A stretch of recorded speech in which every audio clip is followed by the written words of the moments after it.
Welcome back to Sunday Night in America. In 2008, Barack Obama defeated John McCain, and the message from the media was clear: get on board.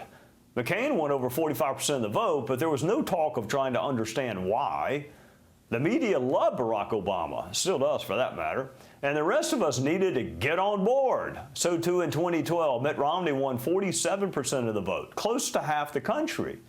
But there was no talk of understanding the other side. There was no talk of middle ground or compromise. They thought Obama had a mandate with barely half the country.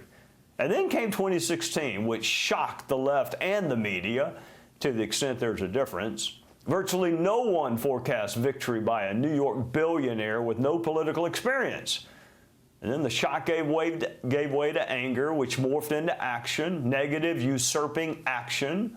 The legitimacy of his election was questioned and then challenged and then investigated by intelligence and law enforcement officials while the media cheered loudly. Not once did I hear a liberal media personality even attempt to understand why a candidate like Donald Trump could appeal to so many voters. At first, the media and the left tried to distinguish Trump from his supporters, that somehow folks had been duped or people who like Trump are okay, but he is not. The media doesn't even try to make that effort anymore. I think many of them want to be close to power. They also assume or have this thought in their mind that maybe Donald Trump will go away. Maybe he'll go to jail. Maybe he will die, not to be too morbid, but maybe, I mean, he's not a young man. Who knows what's in their minds? They think maybe I will be behind the Oval Office.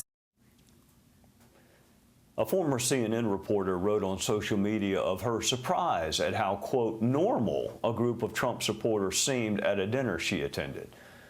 So when a Democrat wins, everybody needs to get in line, and when a Republican like Trump wins, people need to be reprogrammed.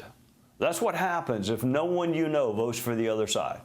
That's what happens if you live in a New York Times, college professor, TikTok echo chamber. That's what happens if you spend your time clutching your pearls or talking to your life coach instead of asking people, what is it about Trump that resonates with you? If the media doesn't ask, they won't ever know, which means they don't care. Hey, Sean Hannity here. Hey, click here to subscribe to Fox News YouTube page and catch our hottest interviews and most compelling analysis. You will not get it anywhere else.